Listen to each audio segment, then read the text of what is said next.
হাতে যতই আগ্নেয়াস্ত্র থাক, কালাশনিকভ রাইফেল বা AK-47, কুকরি বা অন্য কিছু, জমিয়তসহ কট্টরপন্থী মৌলবাদীরা কিন্তু ভয় পায় খোলের আওয়াজে।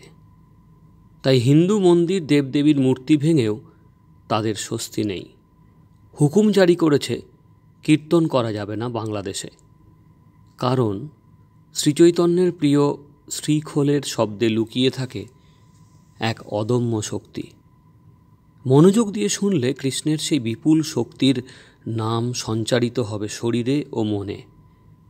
সেই ভয় ও আতঙ্ক জঙ্গিরা জানে। শুনুন কি বলে শ্রীখোল।